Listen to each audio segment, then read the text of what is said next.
Gracias, Dani. Estamos con Laura, que nos ha atendido aquí en su casa, bueno, para hablar de estos temas. Bueno, la ola polar que se hace sentir, que lo vemos, que lo estamos sintiendo en estos últimos días, sobre todo en la calle, bueno, lo veíamos en las imágenes, la gente abrigada.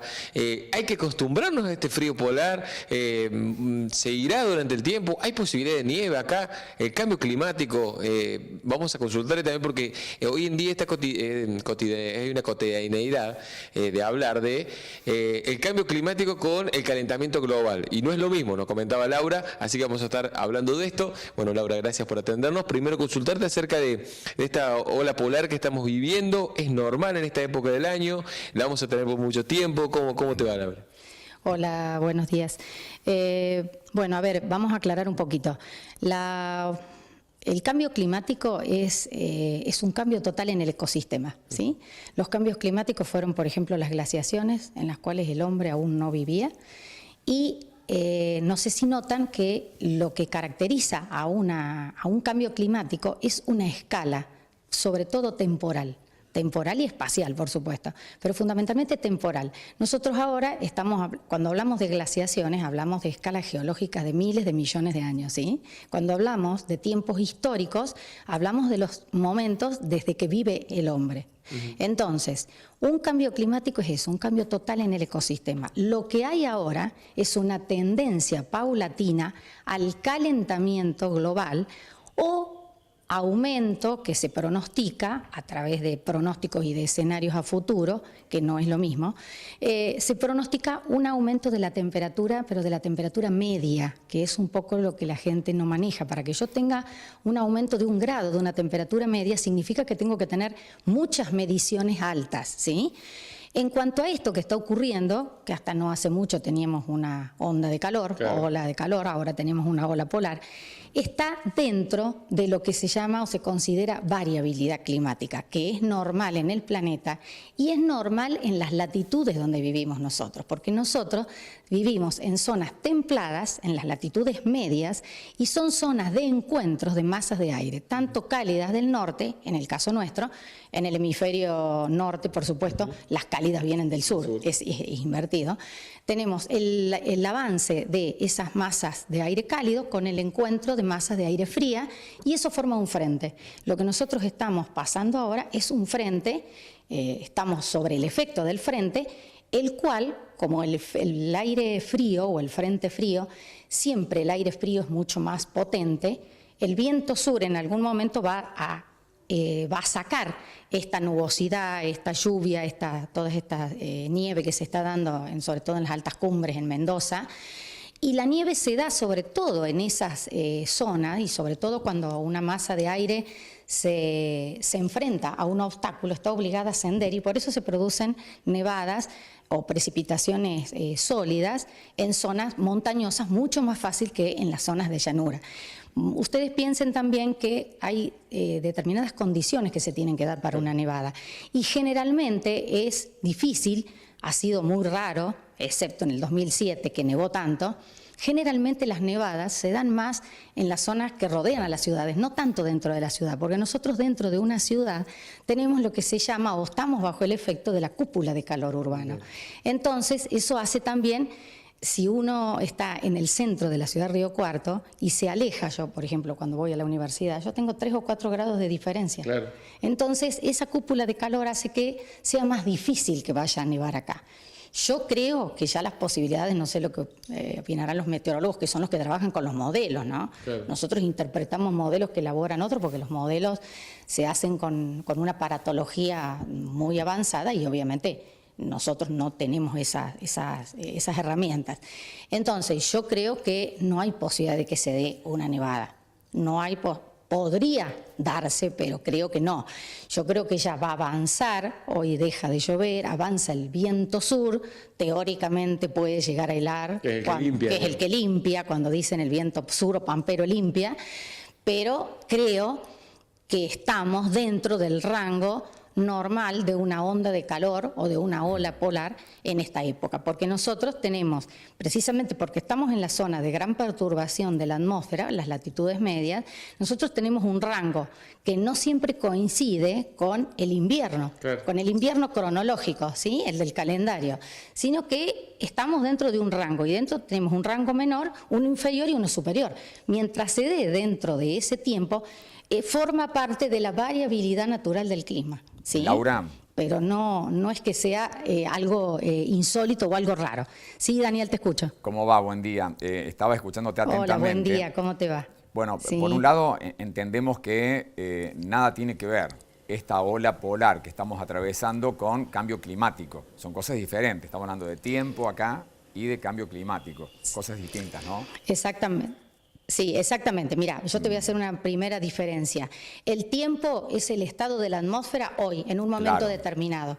Hoy está inestable, hoy está nuboso. Claro. El clima es un análisis de todos los tiempos en una escala de tiempo de no menos de 30 años, o sea, Exactamente. como mínimo 30 años. Entonces, cuando hablamos de cambio climático, nos estamos refiriendo a una escala temporal mucho mayor.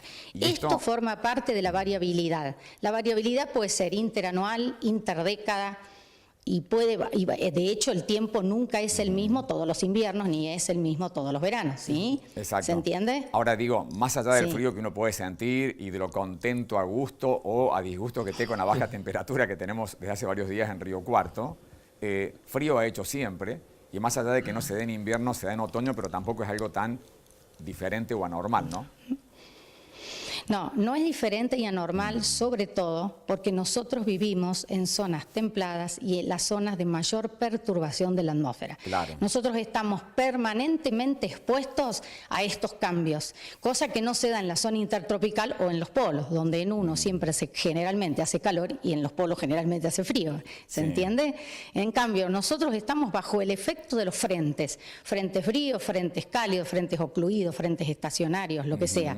Entonces, el estar bajo el efecto del frente, de los frentes, porque es el lugar donde se encuentran las masas cálidas con las masas frías, hace que nosotros estemos precisamente dentro de esas perturbaciones. Claro. Pero no tiene nada que ver con el cambio climático. Es más, si ustedes recuerdan, yo hablaba con los chicos, ustedes recuerdan que este invierno en el hemisferio norte se congelaron las cataratas del Niágara. Sí, sí, sí. Y mientras tanto, desde el mundo científico, que también hay que aclarar que hay que leer siempre la fuente, porque dentro del mundo científico nosotros tenemos los muy partidarios del cambio climático, calentamiento, que prácticamente hablan en sinónimos y no es lo mismo, Ajá.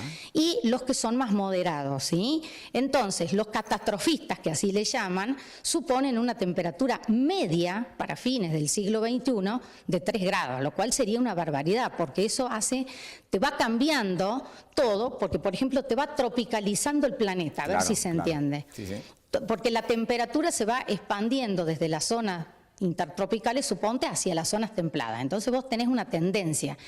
Pero como todo esto se da en un sistema, que es el sistema climático terrestre, y el cual es un sistema que tiene un equilibrio dinámico, precario pero dinámico. Quiere decir que la naturaleza siempre tiene mecanismos de retroalimentación o de feedback que son los que van reacomodando la situación. Lo que pasa es que tal vez el hombre, y digo tal vez porque acá hay que hablar en potencial, ¿no? Nunca hay que asegurar porque nadie sabe nada. Acá es todo sería, podría, ocurriría, Claro. estaría, aumentaría. El tema es ese, que a lo mejor el hombre podría estar interfiriendo como factor antrópico, porque obviamente cuando se dieron en otro momento los cambios climáticos el hombre no existía, Claro, ¿sí? claro. En la época de las glaciaciones el hombre no existía y los hielos llegaron hasta casi los trópicos. Y había 10 grados menos de temperatura media, era glacial. Exacto. El hombre no estaba adaptado ni hubiera vivido en ese Claro. momento, ¿sí? Laura, eso es un cambio climático. Sí. Permitime preguntarte, vos sos licenciada en geografía, Sí. sobre algo mucho más regional de Sí. alguna manera. Se habla frecuentemente, y quería saber si qué asidero hay sobre esto, sobre el tema de cómo el Morro, por ejemplo, suele desviar tormentas potencialmente fuertes que terminan habitualmente en una franja que tiene que ver con Moldes, Villa Mercedes, La Cumbre en la provincia de San Luis y de ahí hacia el Cerro del Morro. ¿Tiene algo que ver esto o es solamente una fantasía popular? Mira, yo no te puedo asegurar que es cierto ni tampoco te puedo decir que no. Y Claro. te voy a explicar por qué. Todos los pronósticos que se hacen a corto, mediano y largo plazo se hacen en base a modelos. ¿Qué es un modelo de simulación climática? Una computadora de súper avanzada en la cual se simula el funcionamiento del sistema climático, que el sistema climático está formado por la litosfera, la hidrosfera, la atmósfera y la biosfera, la esfera de la vida, ¿sí? Que engloba las tres. Entonces, todo eso se simula y se van incorporando variables. Y cada variable que vos incorporás, el modelo te da un resultado distinto. Y te voy a dar un ejemplo. Hay dos elementos muy importantes que cuando se incorporan a los modelos te alteran todo. Y uno son los océanos, primero porque tenemos el 70% de agua en el planeta, Sí. y el movimiento de las aguas hace que nunca sepas cómo va a reaccionar el mar. Y el otro son las nubes. Nosotros tenemos en 10, 12 kilómetros que tiene la troposfera, tenemos 3 pisos de nubes. Sí. Si una nube es alta y está obviamente, cuanto más arriba, cuanto más subo o asciendo, la temperatura disminuye, por lo tanto, seguramente en las nubes altas yo tengo formación de hielo. Claro. Esa formación de hielo hace que la nube sea más blanca y la radiación que ingresa a la atmósfera va a sufrir un efecto de reflexión. Si la nube es un cúmulo nímbulo que tiene un desarrollo vertical y que es más oscura, va a producir un proceso de absorción. Es el proceso de reflexión y absorción que sufrimos nosotros en verano si salimos con algo negro, si salimos con algo blanco. Si salimos con algo blanco tenemos efecto de reflexión y si salimos con algo oscuro tenemos absorción y más calor. Bien. Entonces, como todo esto se hace en base a modelos, y otra cosa que quiero aclarar, los modelos son mucho más certeros cuando vos hablas a nivel global que Sí. cuando hablas a nivel regional. A nivel regional tienen un alto grado de incertidumbre. A ver, si vos me preguntás a mí, yo te puedo decir que toda masa de aire que se enfrenta con un obstáculo, en este caso un cerro, claro. está obligada a ascender. ¿Sí? Bien. Y después puede ocurrir que el aire ascienda, que tenga humedad, tiene que tener núcleos de condensación Claro. y la forma que resulte de precipitación. Ahora, yo no creo que esté comprobado en ningún lado certeramente o 100% exacto que ese sea el motivo por el cual se desvíen las tormentas. Porque Exacto. las tormentas tienen una trayectoria como los frentes y dentro de un mismo frente vos tenés tanta variabilidad que vos, acá en Río Cuarto llueve y a 40 kilómetros llueven 100 milímetros y acá llueven 10. Exactamente. Entonces, esa variabilidad hace que los modelos sean tan difíciles de predecir, tan inexactos y tengan un alto grado de incertidumbre. Por ejemplo, cuando a veces dicen los pronósticos la erran, no es que los pronósticos la erran, es que los elementos y las herramientas con las que se trabaja tampoco dan una certeza, porque es muy difícil modelar, o sea, en un modelo establecer todos los elementos que tiene un sistema climático. Si yo tengo nubes altas, me van a interferir la radiación solar y me van a producir enfriamiento en la parte baja, en la superficie terrestre. Exacto. Ahora, si yo tengo nubes bajas y la radiación ingresó y calentó la Tierra, a la noche no voy a tener evasión de calor y por lo tanto ese famoso ponchito del que hablamos, que es el efecto invernadero, se va a intensificar. Es por eso que las noches en las que está cubierto no hay heladas, aún en Claro. pleno invierno. Laura, A ver, no sé si quedó claro sí, totalmente, lo que te quise totalmente. comentar. Hay tantas Bien, variables perfecto. que intervienen, por supuesto, para hacer Hay, un pronóstico sí. que es muy difícil que Cantidad. por ahí, claro, que Sí. por ahí sean Sí, certeros sí, es muy absolutamente. difícil. Claro. Es más, vos cambiás una variable y el resultado del modelo es otro. Que modifica todo. Te agradecemos Sí, un montón los exactamente. conceptos. Ha sido una, diría que una Bueno. clase brillante de geografía y de meteorología. Muchas gracias. Bueno, gracias Daniel, gracias a todos. Gracias, Paco. Hasta luego.